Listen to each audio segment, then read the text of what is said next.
Today I want to talk about why cooking for your family is so important, because I know sometimes it can feel like a full-time job after you've gotten off your full-time job, and no one wants to be stuck behind a hot stove when they get off work.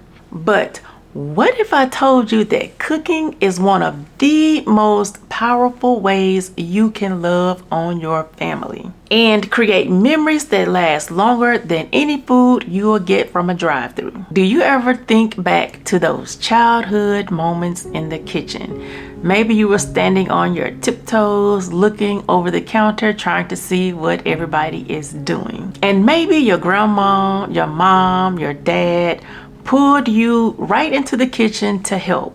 You were either stirring something, peeling something, or just sitting back observing what everyone else is doing. But the thing that stayed with you most wasn't just the food, it was the love that they put into that food. I talk about my dad all of the time because that man cooked with his whole entire heart. It didn't matter who you were.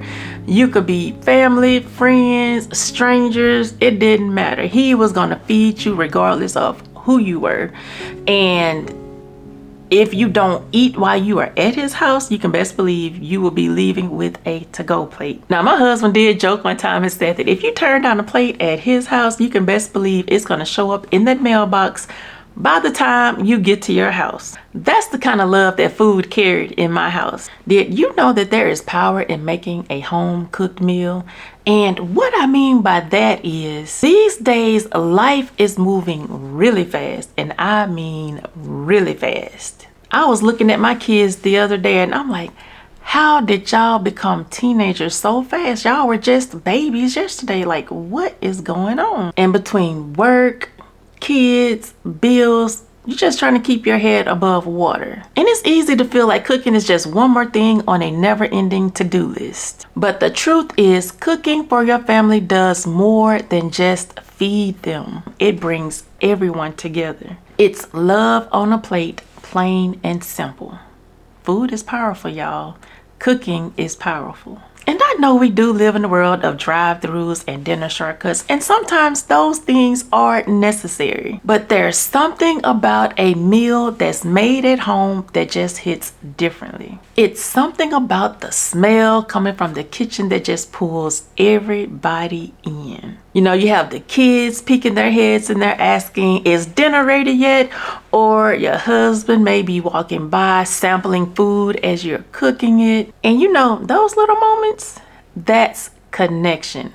That's building memories for your family, and that's what makes a house a home. When you cook, you are not just tossing ingredients into a pan. You are creating a moment where you and your family sit around the table, put the phones away, and share the highlights of your day. And let's be honest, sometimes the food is not the star of the show. It's the time, it's the togetherness, it's the fact that mom and dad took the time to make something with love. Now, it doesn't have to be fancy. It doesn't have to be gourmet. You can transform some ground beef and elbow macaroni into something that everyone can enjoy.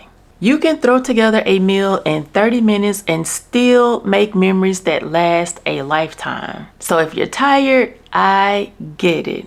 And if you're on a budget, I feel you. But don't forget how much power you have in the kitchen. That stove, that crock pot, that air fryer, it's not just about cooking. It's about showing love in a way that speaks louder than words. Because like I said, at the end of the day, food brings everyone together. And love keeps them coming back. You know, another reason why cooking at home is so important is because it saves money. You know, there was a time when I didn't even realize how much money I was eating away every week, y'all. I was stopping for fast food more than I care to admit, especially when I had to drive into the office every day. And at that time, it was strictly for convenience. I would stop at Starbucks and get that $7 mocha frappuccino, or I would go to Chick-fil-A on my lunch break and get that $10 chicken nugget combo.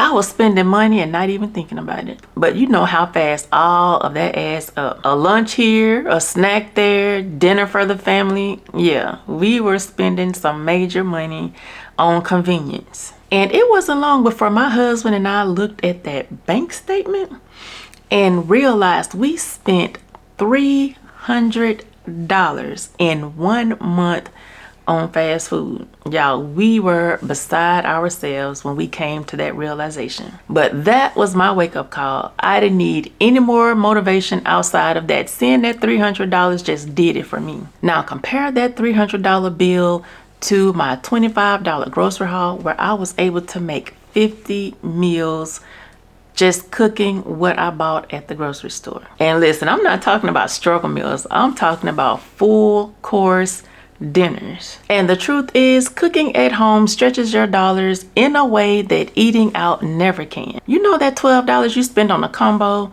you know that could be a pack of ground beef and a box of pasta, and there you have a meal that will last 2 to 3 days versus spending $12 on a meal you're gonna gobble up in less than 30 minutes. Now, I'm not saying don't treat yourself, because we all need a break sometimes. But when money is tight, cooking becomes more than just a burden. It becomes a whole strategy. And here's the thing, it's not about saving money today, because you have little people watching you.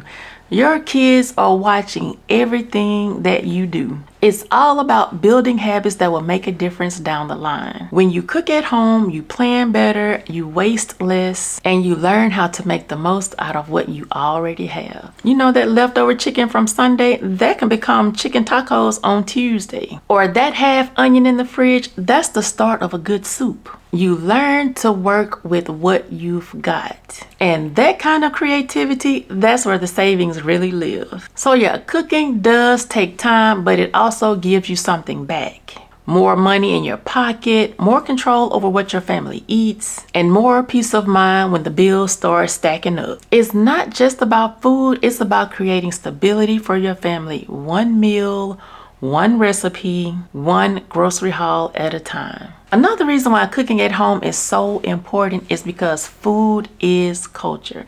And what I mean by that is, ever notice how certain smells take you back in time? Like the second I smell onions, bell peppers, and celery sauteing in butter, I am immediately transported back to my childhood kitchen, watching them work that cast iron skillet like it's a paintbrush. Because you see, food is more than just what's on our plates. It's culture. It's the stories that we tell without even saying a word. It's those Sunday dinners where we at grandma's house and the aunties are sitting at the table laughing all loud. It's your dad's barbecue rub that he loves to brag about. It's that hot grease popping out of the stove and kids running all throughout the house while somebody is in the background yelling, "Quit all that ripping and running in this house." All of that is why food is culture. And you know, every dish that we make has history, even if it's just spaghetti or rice and gravy. It carries the fingerprint of the people who raised us. And that's why it's so important that we teach our kids how to cook.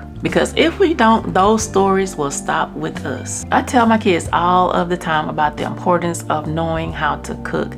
And I do pass down recipes that have been passed down to me. They do understand it's more than just about seasoning chicken. It's teaching them how to care for their home through every meal that they make. Because they need to know how to make cornbread from scratch or biscuits from scratch. Not just to feed them or their family, but to carry on the love that was baked into every pan that their grandparents touched. So it's not about being fancy, it's about being rooted in their history. Because when they go off to college or move into their own place and start feeling homesick, what's the first thing that they crave?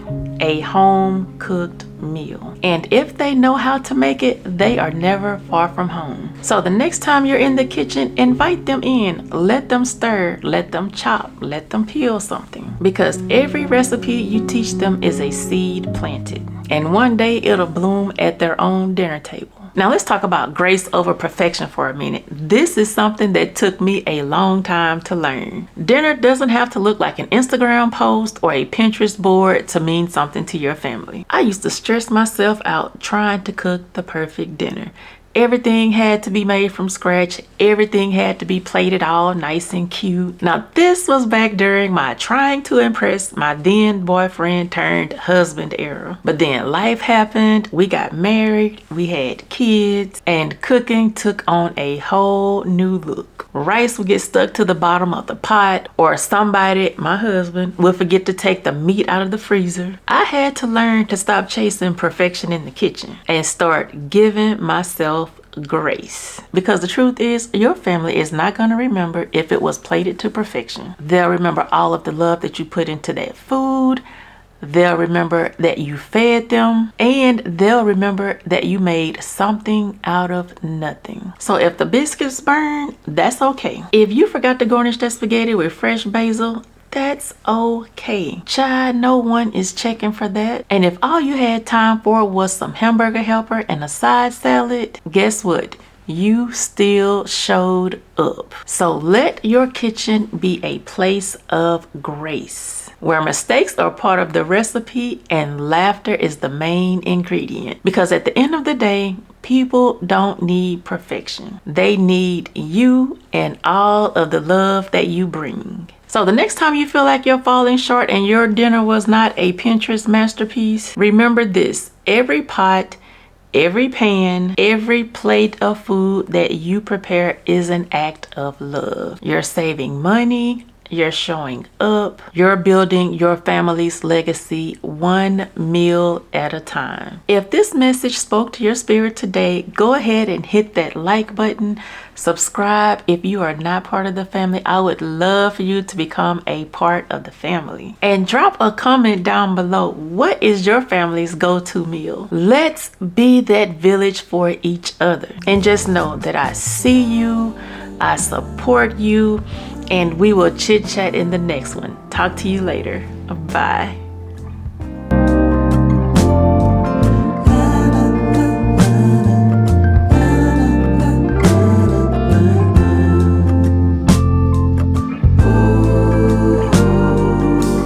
Sometimes I can feel